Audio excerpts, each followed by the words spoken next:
իսկապես գտնվում ենք այնպիսի մի ժամանակահատվածում, երբ մեր հասարակության ներսում կա տագնապի զգացում։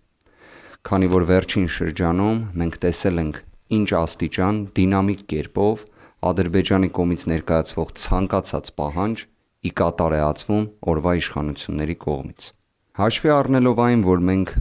ամբողջությամբ արդեն տեսնում ենք, թե ինչ նոր հրեշավոր ծրագիր է մշակվել Փաշինյանի և Ալիևի կողմից, մենք առաջարկում ենք մեր հանրությանը այդ ամենի ուղիղ կանխարգելման օրենսդրական փաթեթը։ Ինչ ենք առաջարկում։ Այն հենց նույնիսկ կոչվելու է Սաֆարովի կանխարգելման օրինագիծ կամ նույնն է ինչ ատելության կանխարգելման օրենսդրական փաթեթ։ Մենք առաջարկում ենք, որ Հայաստանի Հանրապետությունում Ադրբեջանի քաղաքացիություն ունեցող որևէ անձ, լինի դա ֆիզիկական, թե իրավաբանական անձ նաև, որպես քողարկված իրական շահառու Հայաստանում գործունեություն իրականացնող, չի կարողանալու ձեռք բերել որևէ անշարժ գույք։ Մեր սահմանադրությամբ կա մեխանիզմ հողի նկատմամբ սեփականության իրավունքի սահմանափակման, բայց մենք խոսում ենք ոչ միայն հողի, մենք խոսում ենք նաև անշարժ գույք ձեռք բերելու սահմանափակման մասին։ Իդեպ, պարոն Կարապետյան, նաև մենք որոշակի հետազոտում ևս իրականացրել էինք միջազգային փորձի, նման մեխանիզմներ, այո, տարածված են։ Իդեպ, մենք խոսում ենք նաև նույն Ադրբեջանի մասին, որի քաղաքացի, հերոս հանդիսանում է Ռամիլ Սաֆարովը, մի անձ, որը 2004 թվականին, իդեպ ՆԱՏՕ-ի գործընկերություն հանուն խաղաղության ծրագրի շրջանակներում 16 անգամ կացնով հարվածելով մեր հայրենակից Գուրգեն Մարգարյանին դաժանաբար սպանել էր վերջինիս։